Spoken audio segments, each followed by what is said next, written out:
Good morning, class. So, today we're going to talk about congruent chords and arcs.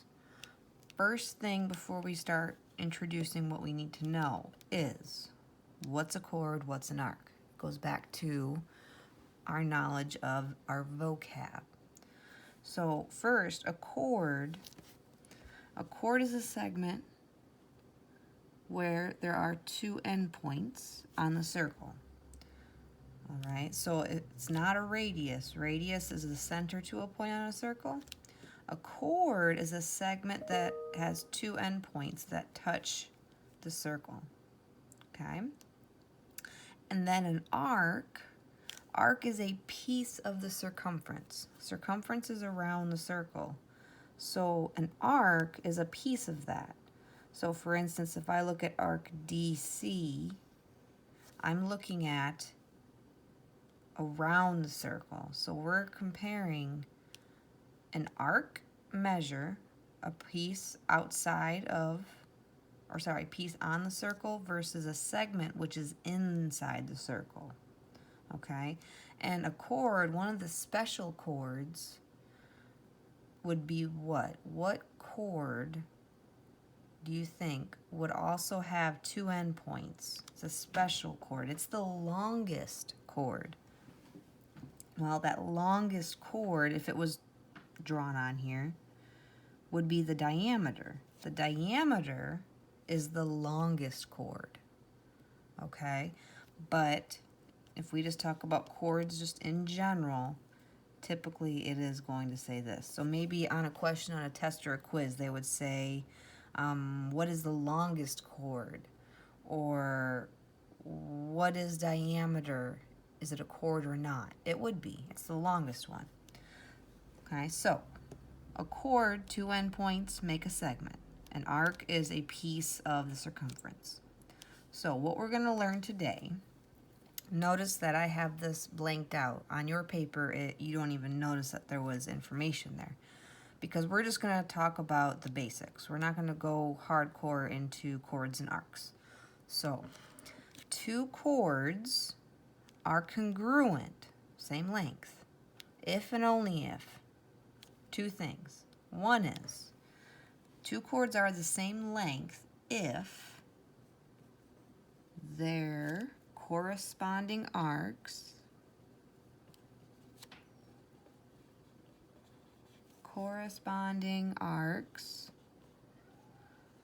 are congruent. I'm just going to use this symbol for congruent.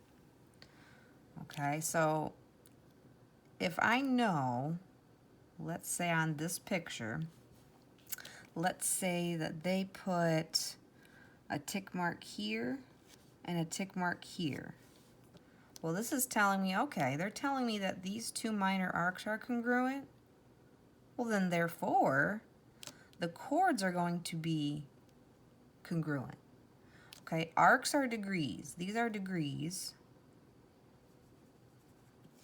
for arcs.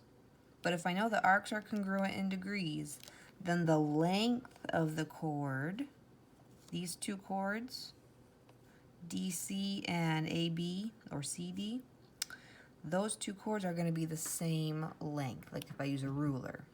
So if I know that their corresponding arcs are congruent with tick marks, so what they're saying is,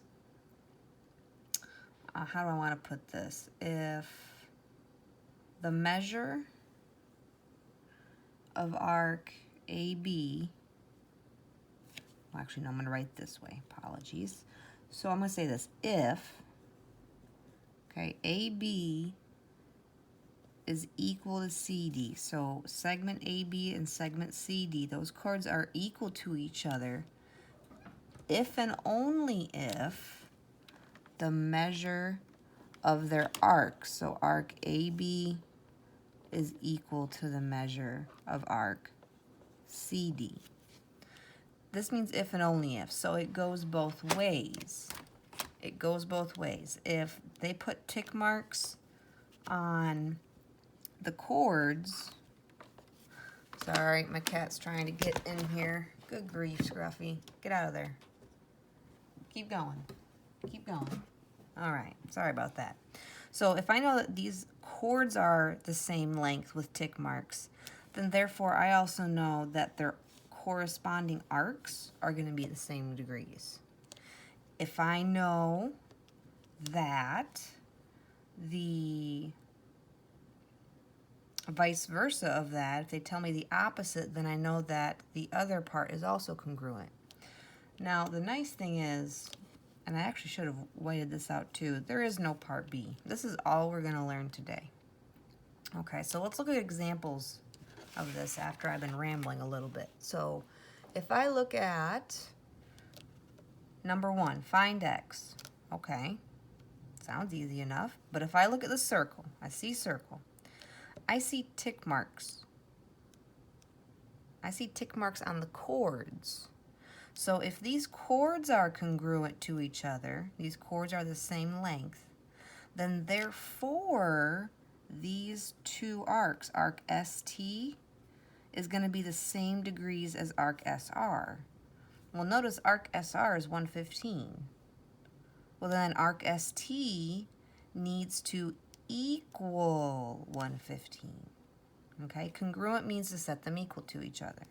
So if I see tick marks on chords, they give me info on their corresponding arcs, I set them equal. 7x plus 24, that arc needs to equal 115 degrees because they need to be the same measure. Okay, if the chords are congruent, the arcs are congruent. So I set them equal. And now I have a two-step equation. So I subtract 24 on both sides, bring down my 7x, and I get, let's see, 91, divide by 7, and let's see, what do we get? 13. So therefore, we found that x equals 13. Just based on this fact. Okay. Tick marks on the chords, they gave me info about their arcs. Set them equal. Okay, let's look at another one.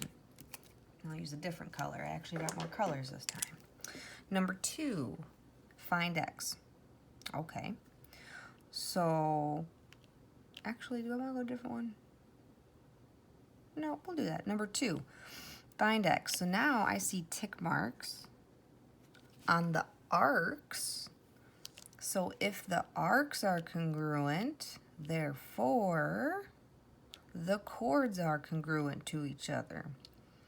So if I know that these corresponding arcs are the same measure, then I know that these two chords are going to be the same length. So I set it equal. Notice the pattern that you are seeing that we're going to probably keep doing over and over. So I'm going to add 2 over to the right side. I get 18x equals 54. Divide by 18, you get x equals 3. Okay? That is everything in a nutshell of that lesson, honestly.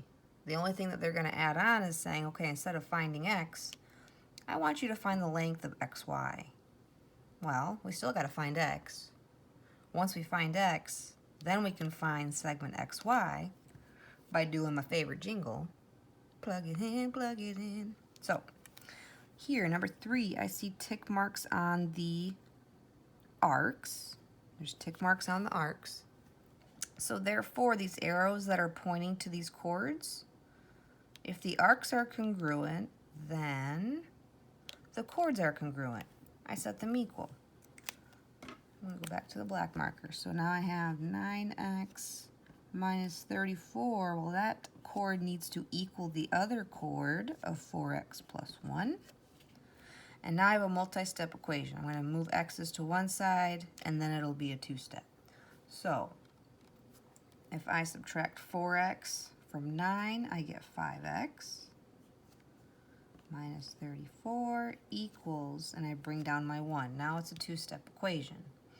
So if I add 34 to the other side, 34 plus 1 is 35.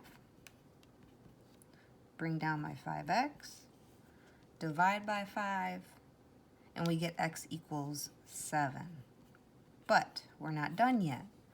This time it didn't say find x, it says find xy.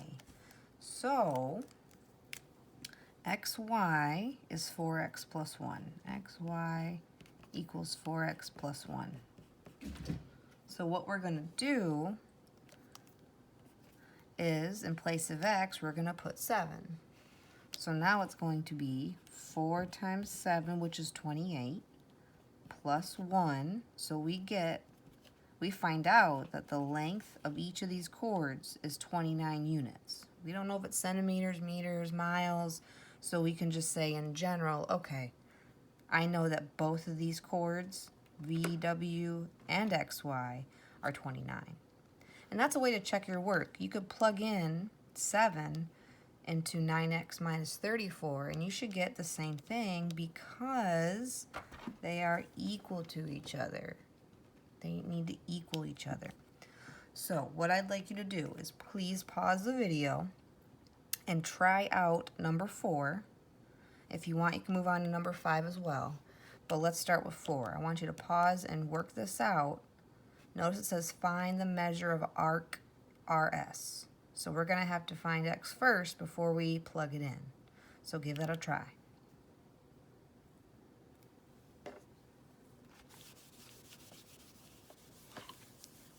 All right, so for number 4,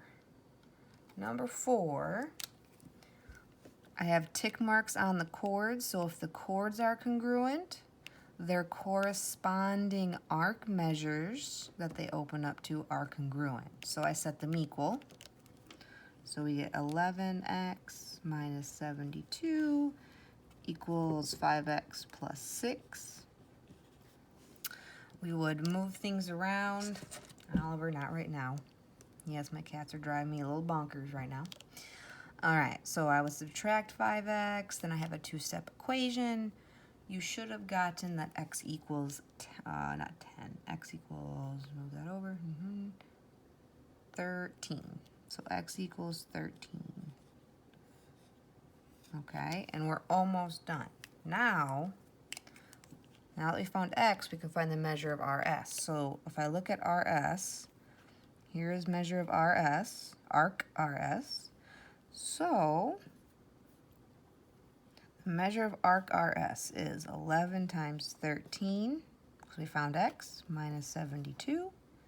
And you should have gotten and found out that arc RS is 71 degrees. So that's our final answer. Okay?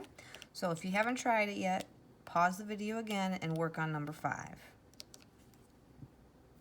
Try it out. I know you might look at it at first and say, what's going on? But I want you to think about it. Think about number 5, how you would find something unique.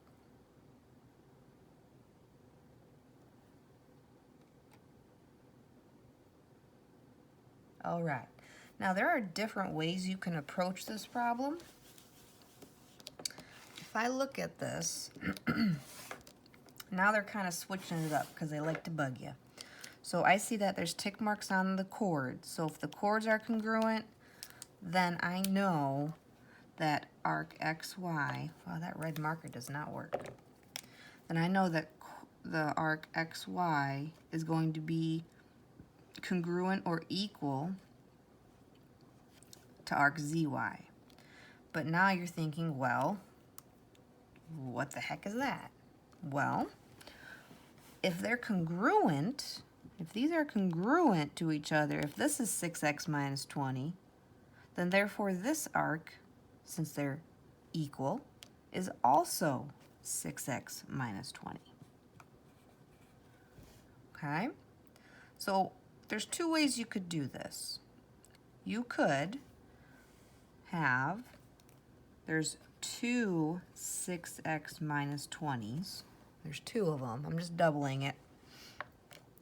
And then I could add the 76.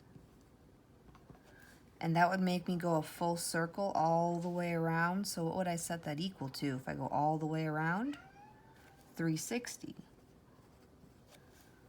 All right, so I know that these 2 arcs are the same. So I have 2 6x minus 20 plus the 76 degrees that they also gave me for the other arc that doesn't relate to the chord, the chords that we're looking at. And I want a full 360. Okay, so if I subtract 76 from both sides first, 360 minus 76 is 284. And then I'll bring down my 6x minus 20 expressions. Okay, maybe some of you went directly to this because you noticed that if you did 360 minus 76, these two arcs would end up equaling together 284 degrees. So maybe some of you thought this route, maybe some of you already skipped and saw this route. Still get the same answer. So I'm going to distribute my 2. I'm going to have 12x minus 40 equals 284. Two-step equation. So if I add 40 and then divide by 12, we get x equals 27. Okay? So 1 through 4 was getting used to finding x and then them asking you to find a chord length or a measure of an arc, where then you got to plug in your x value. Number 5 then wanted you to start critically thinking a little more based on what we have learned about the facts of chords and their arcs. Okay? So that is actually the lesson. On your worksheet that's attached in Google Classrooms, it doesn't look like this per se because yours should be blank, but I just X'd mine out. Your homework is homework 4, Congruent Chords and Arcs, and I would like you to complete your page. Your page has these 2 blanks, so you're going to work on 1 through 5 and number 8. And number 8, I changed it to where it says solve for x. Okay, so all I'm asking for is 6 questions. You get a nice break today compared to what we've been doing. But most of y'all have been doing a fantastic job keeping up with this digital learning. I'm very proud of you for hanging in there. After spring break, we will start doing video chat lessons where we can talk and interact live, ask questions to make it easier on grasping the concepts. So work on these 2, 4, 6 questions and then get these to me on Friday, because on Friday, this Friday, you're going to have a quiz, but the quiz will not cover this. Even though for some of you you're like, this is not a hard concept, I got it, I could do it. But I first want to quiz you on your knowledge of vocabulary terms and naming parts of a circle, and you'll have some problems on central angles as well. Okay? And then we'll hold off on this for a quiz that'll be the Friday we return back from spring break. Okay? All right, feel free to contact me with any questions. I am here for you all, even though maybe you don't feel like I am, or others are loving the communication I've been doing. You know, we've got to be patient in these times and do our best with what we can. So just contact me with any questions. Remind Google Classroom. If you want to video chat on Google Duo, or if you're familiar with Google Meets, which is in your school email, we can do that too. Okay, so just let me know. I'm here for y'all. All right, everybody. Take care.